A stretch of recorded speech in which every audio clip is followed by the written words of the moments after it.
अस्सलाम वालेकुम। आज हम लोग करेंगे charge on electron by Millikan's method. ठीक है, ये वाला जो मेथड है इसको यूज़ करते किया गया था इलेक्ट्रॉन के ऊपर जो चार्ज होता है 1.6 इंटू 10⁻⁻19 कूलम, इसको कैलकुलेट करने के लिए। ठीक है, 1909 में RM मिलीकन ने ये टेक्निक जो है वो यूज़ की थी और इसके साथ उसने एग्जैक्ट जो है वो चार्ज कैलकुलेट कर लिया था। ये डायग्राम है उस सारे ऑपरेटर्स की जिसके मदद से जो है चार्ज कैलकुलेट किया गया था।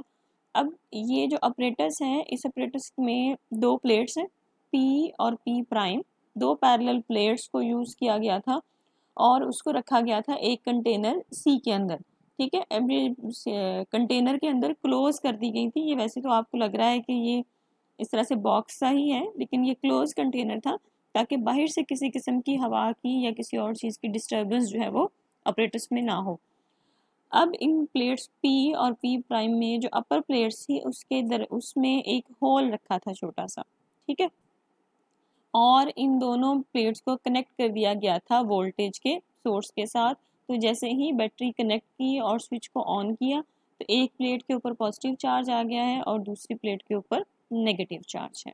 ठीक है, अब हुआ क्या, electric field V potential apply किया और दोनों प्लेट्स के दरमियान सेपरेशन D थी, तो इलेक्ट्रिक फील्ड सेटअप होता है इसमें V is equal to V/D। फिर यहाँ पर यूज़ किया है एक एटोमाइज़र। एटोमाइज़र जो है इसकी मदद से ऑयल को जो है स्प्रे किया गया इनसाइड द कंटेनर। तो ऑयल को जब स्प्रे किया तो ये जो नोज़ल थी इसकी वो बहुत छोटी है, जिसकी वजह से जो ऑयल के जो ड्रॉपलेट्स हैं वो इसमें से गुजर कर जब वो कंटेनर के अंदर आए तो वो इतने छोटे छोटे थे कि वो बिल्कुल ऐसे लगते हैं जिस तरह से एक मिस्ट सी होती है, धुंध में जिस तरह से छोटे छोटे कतरे होते हैं उस तरह से ये फील हो रहा था। तो ये नोज़ल में क्योंकि बहुत छोटी थी, जब ऑयल के ड्रॉपलेट्स इसमें से गुजरे तो फ्रिक्शन की वजह से इन ऑयल के ड्रॉपलेट्स पे आ गया चार्ज। ठीक है, अब ये सारे के सारे क्या कर रहे हैं, फॉल कर रहे हैं नीचे की तरफ। अब जब ये नीचे की तरफ आ रहे हैं तो यहाँ पर कुछ ड्रॉप्स जो हैं इस प्लेट अपर प्लेट जो है उसके होल में से गुजर के इन प्लेट्स के दरमियान में आ जाएंगे। ठीक है, अब यहाँ ये जो स्पेस है दो प्लेट्स के दरमियान की, उसको लाइट की मदद से रोशन किया गया था ताकि हम उसकी मोशन जो है ड्रॉप्स की उसको देख सकें। और वो उनको लाइट यहाँ पर प्रोवाइड की गई थी, एक सोर्स को लेंस लगाया और उसकी लाइट को फोकस किया था थ्रू द विंडो W1। ठीक है, अब ऑयल ड्रॉपलेट्स जो हैं between the two plates could be suspended in air if the gravitational force acting on the droplet equals to the electrostatic force। अब जो ऑयल का ड्रॉपलेट था वो अंदर आया, लेकिन उसके ऊपर ऑलमोस्ट अगर नेगेटिव चार्ज है तो वो मूव करना शुरू हो जाएगा पॉजिटिव प्लेट की तरफ, फिर ऊपर जाना शुरू हो जाएगा। ठीक है, और ग्रेविटी की वजह से उसका जो वेट है, हर ड्रॉप का अपना जो वेट है वो डाउनवर्ड एक्ट कर रहा है। अब दो फोर्सेस एक्ट कर रही हैं, हम इस ड्रॉपलेट को दोनों प्लेट्स के दरमियान में रोक सकते हैं अगर अपवर्ड फोर्स जो इलेक्ट्रिक फोर्स है उसके ऊपर लग रही वो बराबर हो जाए ग्रेविटेशनल फोर्स के। तो फिर हम क्या करते हैं, वोल्टेज को, इसको तो हम नहीं छेड़ सकते, ये जो वेट है उसका उसको हम चेंज नहीं कर सकते, लेकिन हम इलेक्ट्रिक फोर्स को अपनी मर्जी से बदल सकते हैं। तो हम क्या करेंगे, पोटेंशियल को चेंज करेंगे, बैटरी का पोटेंशियल इस तरह से एडजस्ट करेंगे कि जो उसकी इलेक्ट्रिक फोर्स ड्रॉप के ऊपर लग रही है वो उसके वेट के बराबर आ जाए।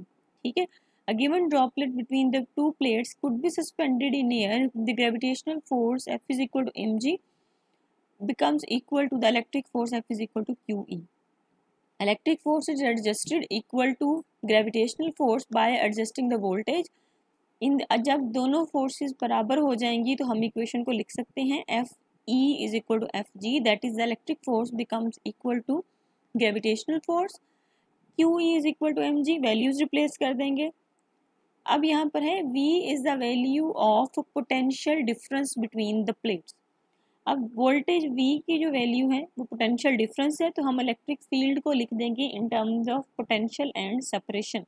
इलेक्ट्रिक फील्ड की हमें वैल्यू नहीं पता, लेकिन पोटेंशियल हम खुद अप्लाई कर रहे हैं। दो प्लेट्स के दरमियान जो सेपरेशन है वो भी हमने मालूम है तो हम नॉन जो वेरिएबल्स हैं हम उसमें चले जाएंगे। v/d, ई की जगह पे आपने v/d लिखा तो यहाँ पर q is equal to mg/d/v। ये फार्मूला हमने निकाल लिया है चार्ज कैलकुलेट करने का ड्रॉपलेट पे। अब आप यहाँ पर देखें कितने वेरिएबल्स हमें पता है। पोटेंशियल वो हमने खुद अप्लाई किया, अपनी मर्जी से एडजस्ट किया, उसकी वैल्यू हमें पता है।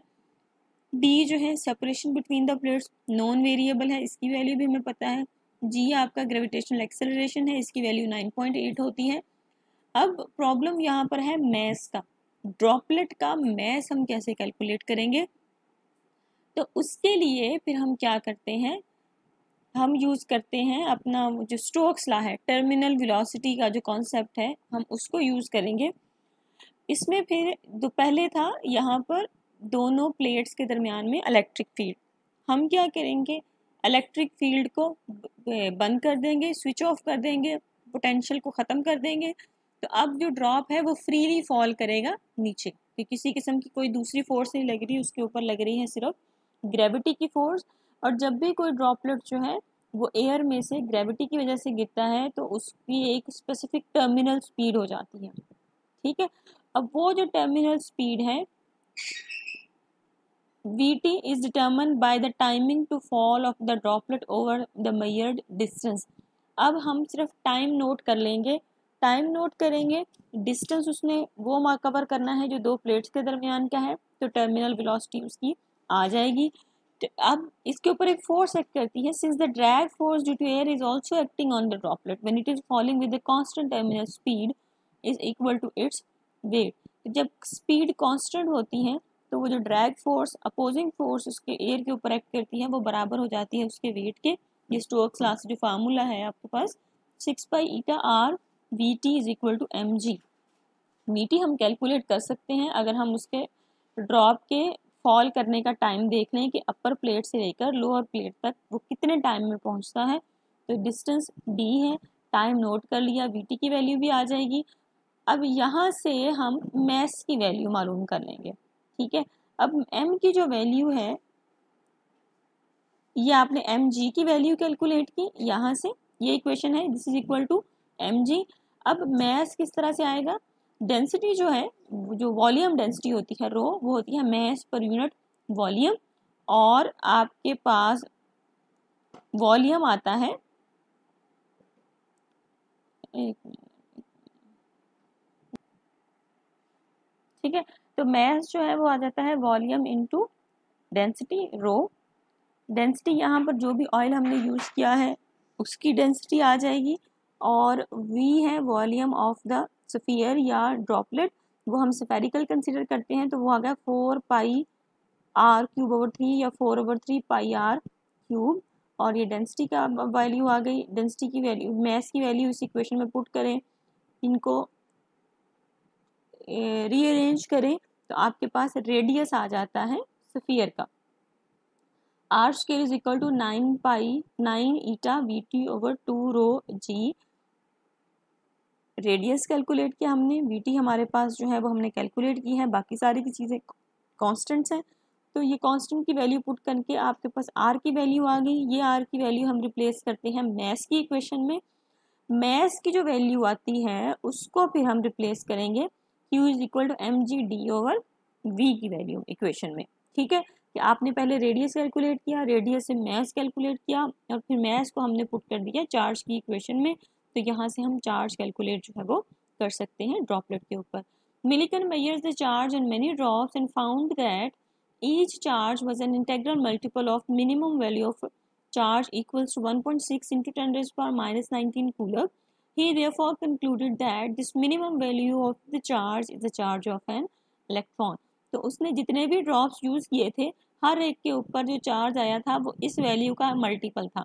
किसी के ऊपर इतना चार्ज था, किसी के ऊपर इसका 2 टाइम्स था, किसी ड्रॉपलेट के ऊपर इसी वैल्यू का 3 टाइम्स या 4 टाइम्स था, ठीक है। तो फिर उसने ये डिसाइड किया कि ये जो वैल्यू है 1.6 into 10⁻⁻19 coulomb is minimum value है, और ये वैल्यू है इलेक्ट्रॉन के चार्ज की।